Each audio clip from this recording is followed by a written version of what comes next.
Yo, it's your boy, Jalen, back at it again with another voice recording. And in today's voice recording, I was conflicted. I was like, should I talk about what I've noticed with some of my classmates? My classmates are not knowing how to read, and it's bad because, my classmates don't really know how to read or pronounce anything that they themselves put on their PowerPoints. It's kind of bad. I ain't gonna lie to you. Do I want to talk about that, or do I want to talk about something that I've noticed about schizoid phenomenology? I was like, it would be more beneficial to talk about schizoid phenomenology. Hold on. Yeah. Okay. Anyways, with the phenomenology of the schizoid, what I have noticed is that the idea of omnipotence, right? Let's talk about that. Let's talk about omnipotence. So, with narcissism, of course, omnipotence plays a factor because the narcissist believes that they're unstoppable. And, I've looked at videos of experts talking about it, and they're not really sure if the defense that the narcissist poses is, if they actually believe that they're unstoppable, or if they're masking as unstoppable due to a self-knowledge of not being anything. But when you look at Sam Vaknin, I feel like Sam Vaknin would sort of allude to the latter, because he said himself that he mortified. But you have that element of omnipotence nonetheless, where, the idea of power and control is very important for the narcissist. The narcissist has to be seen as an all-powerful force that should be worshipped and that should be given energy in order to be able to regulate themselves. If any imperfection within themselves is seen, then they have the threat of collapsing. Okay? But what confused me, and what's always confused me about schizoid personality disorder, is that at the end of the day, it's a personality disorder. So there's something in it that is afraid of dysregulation, right? Let's go down the list. Okay, the schizotypal believes in delusions. Okay? The OCD person has to have everything perfect, organizational-wise. The borderline, they're dysregulated because at the end of the day, they want to have the responsibility of having a personality, but they also don't trust themselves to have their own personality and identity. So they throw it on others. But then when they throw it on others and they feel like those other people have too much control over that identity and personality and all the emotions that come with it, then they cut themselves off from that person. So, there's a dysregulation there. And of course, with the narcissist, their dysregulation is with masking. Because, of course, you can't mask as being perfect because it's impossible to be perfect. So there's a dysregulation regardless of what cluster you're in and regardless of what family of personality disorders you're in. But for some reason, when it comes down to schizoid personality disorder, that dysregulation, the literature doesn't talk about it. It doesn't talk about it. It talks about things like master-slave, talks about things like, the existential dilemmas that they have, the existential despair that we have, talks about anhedonia and all that sort of stuff, but it doesn't talk about, what makes it related to the other personality disorders. The closest thing that we really get to it is its relation to BPD.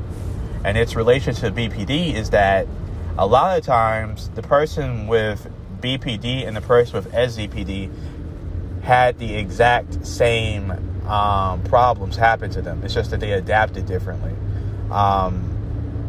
I sort of think that can be, I think that reality can be shown vividly and it can be seen through, like, there's this video on, like, Borderliner Notes of this BPD dude talking, and he has a brother. And when the brother gets on, it's like, damn, bro. You can clearly see that the brother got schizoid traits. So it's like, okay, these dudes had the same upbringing, but they're two completely different. They got two completely different adaptation styles that came out as personality disorder traits. One was BPD, one was SZPD, right? So same problems and dilemmas throughout life, but different adaptation styles. But that's the closest thing we get to a relationship with other personality disorders. Of course, you have, it being within a cluster of avoidant and schizotypal, but the schizoid doesn't really have the same. The schizoid, honestly, bro, I feel like the schizoid is more related to cluster B than to cluster A, which sounds crazy, but I think it's more related to cluster B than to cluster A, and we're going to get into why with this freaking audio recording. The fears that the schizotypal has and the avoidant has, the schizoid does not have. The schizoid is not afraid of people in the same way that the avoidant is. The avoidant is more so afraid of the eyes of people, right? Afraid of other people peering into their soul, so they avoid them, right? That's not a fear of the schizoid, right? With the schizotypal creates different delusions to maintain their reality, to maintain their day-to-day. They have, like, these delusions that don't really make a whole lot of sense. The schizoid doesn't necessarily do that. Of course, schizoids have, unorthodox belief systems, but a lot of times those belief systems are still have a reasoning to them. Like for me, I'm into the occult. It has a reasoning to it, and it's just like any other, it's just like people following religion, right? It's just that, for me, my path is one that isn't necessarily societally normal, right? So it's different. But when you look at the schizoid, when you take a real in-depth look at the schizoid, and you look at cluster Bs, the schizoid has a lot more in common with cluster Bs than with cluster As. And particularly, the schizoid has a lot in common with the narcissist, right? And, like a lot of people get fascinated by, the schizoid, some schizoids lack empathy.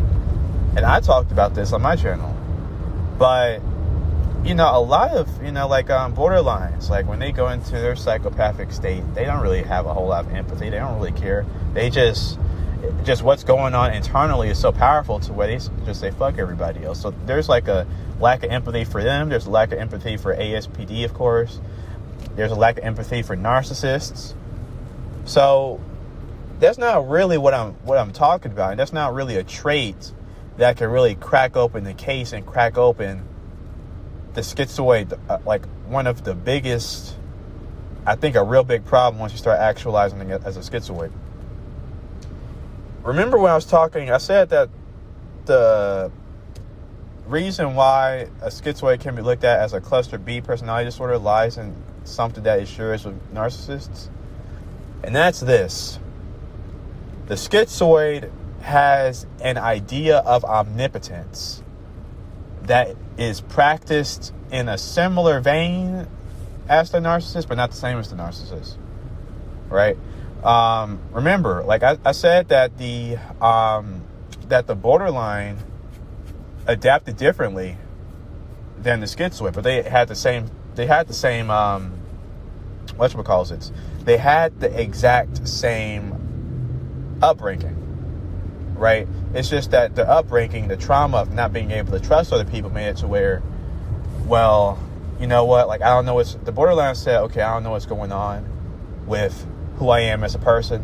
So what I'm going to do is I'm going to just give it to other people, right? But then once the borderline does that, they realize, like, oh shit, I just gave it to the people that caused the problem in the first place. I need to retrieve it back. But, you don't really, so the borderline keeps doing that because they don't really practice any other sorts of modes of coping that can address the problem. So that becomes a behavior that becomes ingrained, into their very being, and they become borderline. With the schizoid, they see the same thing. Like, I don't trust other people. So instead of giving my identity to others, since I don't know what's going on, I'm just going to shed it in. I'm going to experience it as an internal object. I'm not going to have, there's not really going to be no externality to the self, right? So that's what the schizoid does. But for me, and the reason why I think I can understand this is because I had an upbringing that could have made me into a narcissist. So I understand it. There's an element of omnipotence that can be cultivated within the schizoid, and that can be cultivated within the narcissist, and they experience it, but they project it in many different ways depending on the circumstances of their life. Like I said with the narcissist's omnipotence is going to be practiced in a way to where they're able to mask effectively. They're able to be seen as the all-powerful person that they have to be seen as in order for everything to be held together within their lives.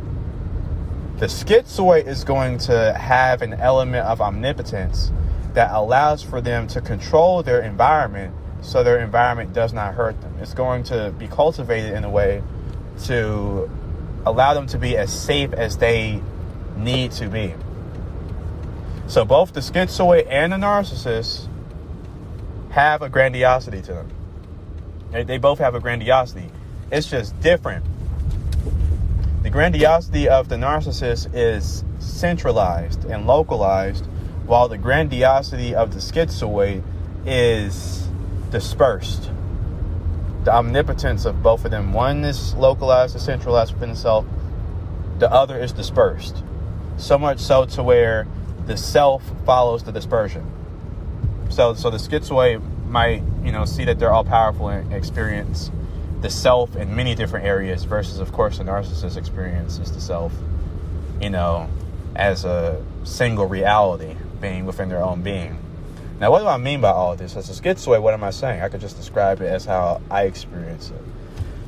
So I experience my omnipotence and my grandiosity as, like I said, dispersed, to where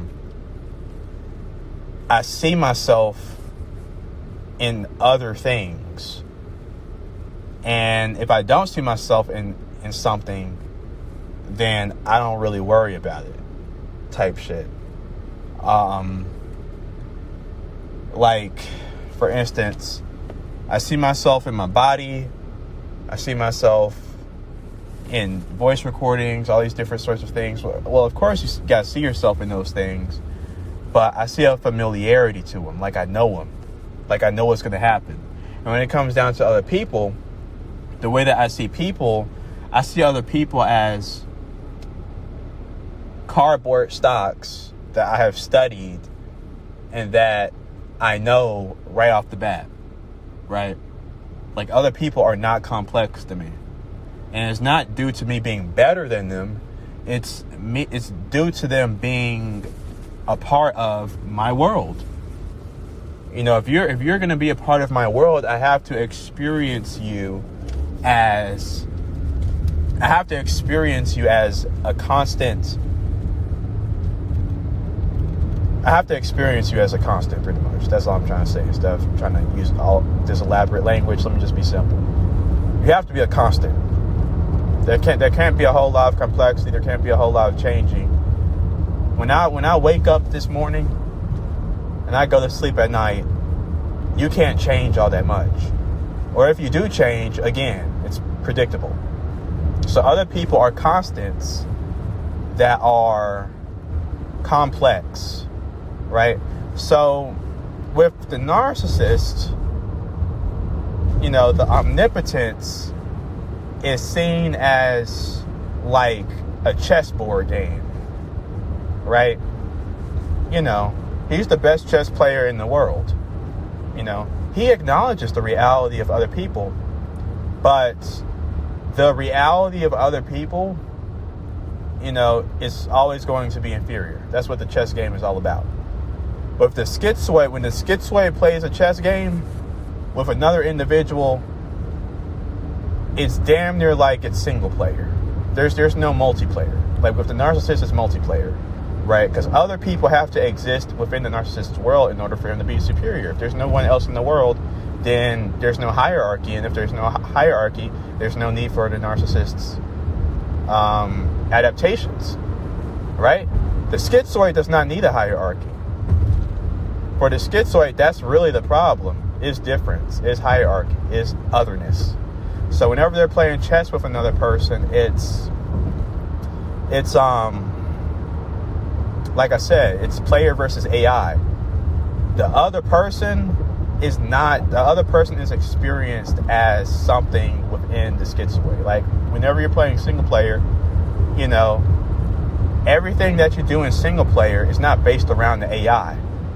It's always going to be based around it's going to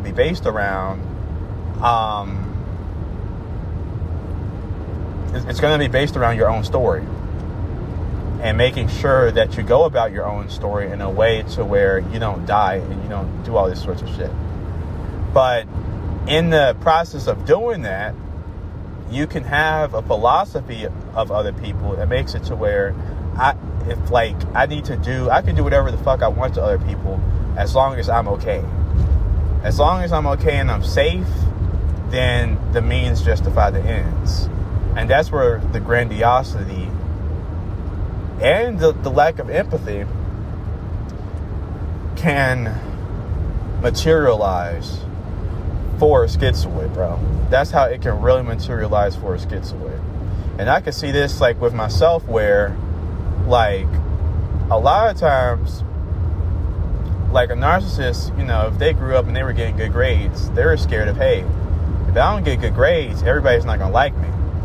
But for me, I remember like I was scared of, not scared of getting good grades, but you know, bad grades. I was scared of getting bad grades because I didn't know if, you know, because there was always the thing of, okay, if I get bad grades, I'm not going to be able to get nothing. I'm not going to be able to get no money. So I need to get good grades in order to get money. So it's resources, having things, that's schizoid frame. But again, there's a grandiosity to it because, you know, you don't have to be perfect in order to live. For the narcissist, you don't have to have a perfect self. You don't have to control the self to such a minute level to manifest this mask of grandiosity to experience the world. And it's the same thing for the schizoid. You don't have to have this grandiose, overarch, you know, Leviathan type of control over the world in order for the world to be okay for you to live in. The mystery is okay to experience within the world as a schizoid. It's okay. It's okay, dude. But for me, it's hard because, you know, every time that there has been mystery, it's been something bad. Every time there's been some mystery, there's been something bad. It's like, damn, bro, I didn't know my dad had personality disorder traits. Oh, damn, I didn't know my mom was a little bit lazy. Dang, I didn't know my sister was so self-centered. Every time I learn something new about something, it's always something bad. It's never anything good. You know what I mean? And it's that way with the narcissist to where whenever they've shown an imperfection, it's always been something bad. When something is, the schizoid and the narcissist both have an element where the revelation of something is not a good thing. With a schizoid, the revelation of the environment, of some environmental cue or some environmental element, is not a good thing. Narcissist, the revelation of some imperfection or some flaw within the self is not a good thing.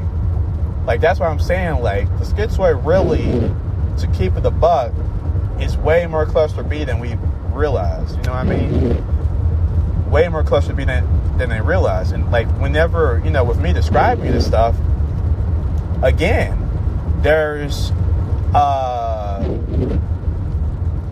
whatchamacallit, there's a threat to where, you know, if the schizoid does this, they might go up throughout the world not being very empathetic. because they're too busy playing that player versus AI game.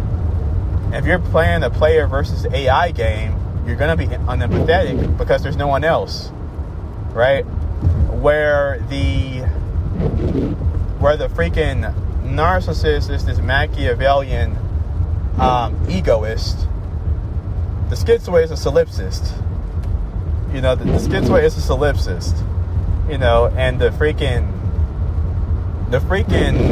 psychopath is a hedonist.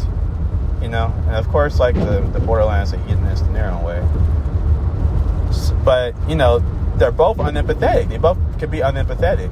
You feel me? The narcissist is unempathetic because of sort of like this Nietzschean sense of the word, where you know, like when you punish another person, it feels good because there's always this thing within your mind saying that you're able to do it and they can't do nothing back to harm you due to the amount of power that you have. So, you know, punishment really rewards the self. Punishing another person, inflicting harm on another person, rewards the self. So it's self-gratifying, right? So there's a lack of empathy there. With the psychopath, the lack of empathy is in, you know, I mean, it's not personal whatsoever.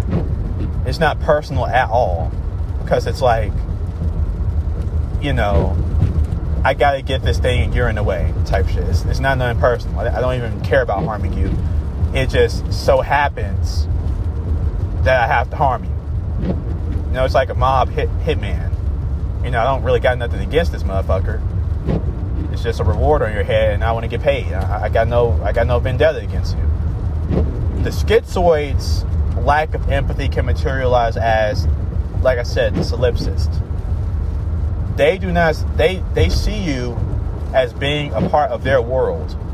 You do not have your own world. You are in their world. You are an object within their vicinity. You do not have an existence. You are a robot. So to them, they'll react unempathetic to you, and for them, they're reacting unempathetic to you because their reasoning is, well, you shouldn't have. I mean, you know, if you're gonna be around me, then you shouldn't have done that. You know what I'm saying? If you're gonna be around me, you should not have done that. You should have known how that makes me feel. Right? Fuck your reasoning for doing the thing. The fact that you did it and it harmed them, that's where the conversation stops. There's no other reasoning. And I experienced that with myself because, you know, with me, you know, if a person does something bad to me, after that, it's like I can do whatever the fuck I want to you, because it's like you shouldn't have done nothing bad to me. So even I experienced that, you know what I mean? I experienced that negativeness within myself, right? And when I realized this shit, man, this shit was fucking crazy, man. This shit was bad, bro. But it was good because it's new information. And it's a good realization that the schizoid can be cluster B. Like a schizoid can crash out, right? I feel like the only reason why a lot of times, really, like, it's easy, like when you experience the world as unsafe, it's easy to be an introvert. I feel like the introversion that is experienced by the schizoid is not really an integral trait of SZPD. I feel like it's more so just a correlation with the disorder itself. And that's what I was trying to say in my trauma type video, right? It's a correlation. It's not a trait. You know, just because you're introverted doesn't automatically make you a schizoid. Just because you're schizoid doesn't automatically make you an introvert. Damn, how did I say it this time? I wasn't able to see it in the freaking interview. Shit. But anyways, yeah, bro. Like, it's a correlation. I feel like a schizoid can be extroverted, but they'll behave like I said, bro. They'll behave like I said. Like, you'll go up to them and you'll do one thing wrong and they'll cut you off completely. They'll act like you don't exist. They don't know you type shit. Just like in a single player game, bro. If a motherfucker, if one of your companions is acting stupid in a single player game, you can just kick him out the group, like Saints Row 2. If your homie acting stupid, just kick him out the group. Right? Type shit. In Skyrim, if your companion acting stupid, just have them go fight a dungeon by themselves and die. Or something. I don't fucking know. Do companions even die in Skyrim? I forgot.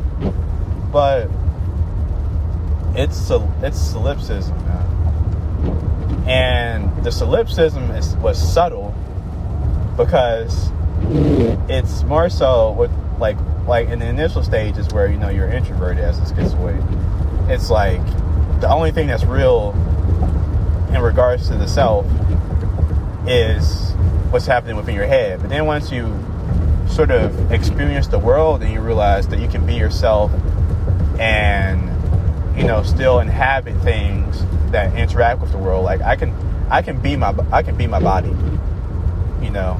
body, even though my body might get hurt sometimes and experiences all the pains that come with being a biological organism. It's still me. Even though it's an unsafe object, it's still me, and I can still experience it, and it can still be me. Right? It's a part of me. Even though it's unsafe, it's a part of me. Right? The unconscious, this safe unconscious world is not the only part of you. It's not the real self. It's, like I said, it's just a part. It's just a part. The body is just as much as a part too. And you can go out into the world and be an extrovert and do whatever, and things will still be okay. Things will still be fine. But once you do that, though, like, you're getting better, but again, it's a personality disorder. So your internal wound, your core wound's not going to go away just because you got some good coping mechanisms under your belt. The safety, your threat of safety is still going to be there. Okay, now it's not with the world. Now you see yourself in the world. That's great. That's great, right? You're a lot better off than the freaking narcissist in that regards. Where, with the narcissist, it's like, man, bro, I can't have no imperfections. But it's like, well, the schizoid, it's like, okay, I have an imperfection and it's me. And it's me. But then, here's the problem. And that's why, here's the problem, and this problem makes me take back my statement I made about narcissists. I'm sorry. I'm just as fucked as you are. So, here's the issue. The issue is that, like I said, you start to see imperfections in other people and you can't do anything about it. You know what I mean? Like, you can't do nothing about the imperfections that are encountered with other people. And the only way that you can really do something about it is you either got to stay away from them or if you do interact with them, like I said, like as a schizoid, you're trying to get better, you're going to realize that you have to interact with other people. You're just not going to give them yourself. You're just not going to give them who you really are. You're not going to give them everything. You're going to start masking. Where, if the masking of the narcissist is protecting like this sense of a false self, not a false self, but it's protecting this reality of a real frail self. The masking of the schizoid is a sort of like, it's a protection of a, how can I say it? It's just a wall, really. It's just a wall. Like, it's very hard for them to climb out of it, and it's very hard for them for other people to climb over it to meet the schizoid, right? Because, it's still better than a phase 1 schizoid, where, at that point, it's like, you wouldn't be able to understand them even if you tried. Because they're just in this fantasy world, and that's where their, true motivations and desires foster, and that's where they keep them. But as a schizoid, once you learn to, self-actualize and do all that sort of shit, you start to sort of try and put these desires out into the world, that's great, or whatever the fuck. I'm starting to lose my thought process. Golly. But anyways, that's great. But there still has to be a wall. Because you don't know. You don't know. You've gone from the wall being like your skull, right? Real self, unconscious, false self, this conscious shit. And, now the real self is like your body. Now the real self is your whole autonomy. And instead of the wall being like your skull, it's like the wall is like this fortress around your aura. And you do not want people peering into your aura. And you don't want to give yourself to other people. And then they're able to read you. And they're able to control you. Since they know who you are. You know what I mean? That's really the whole problem of, the schizoid childhood, was that there's a whole lot of people that they trusted that started to hurt them. So they shut themselves up in their head. And, for a schizoid that gets better, it's hard enough learning that you don't have to shut yourself up in your room all day. Now you have to figure out a way, okay, well, I learned not to shut myself away from myself. Now I got to figure out, okay, how do I learn to not shut myself away from people in the world? And the way to do that is for there not to be a world and not to be other people, for it to just be you. And whenever something happens that sort of says that it's not you, like for instance, if you get punched in the face, getting punched in the face sort of affirms the fact that there's something else out there.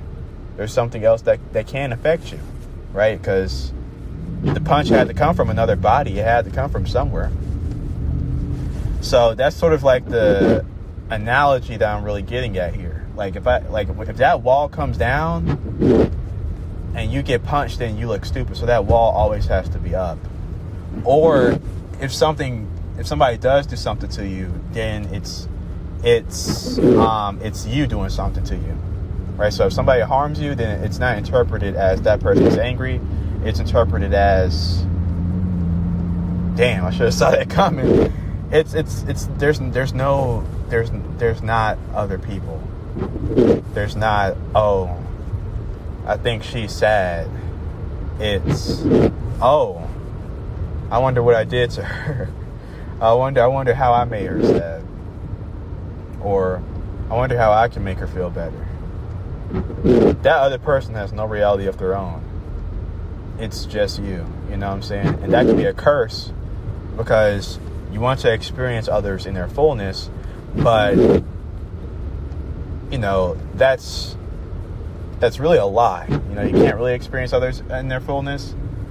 And while for a lot of people that's like, a wisdom facet of life, that's like a peak of wisdom that you reach, and you're like, oh, you can't experience the fullness of other people. You have to accept them as who they are. The schizoid's like, wait, you can't experience the fullness of other people?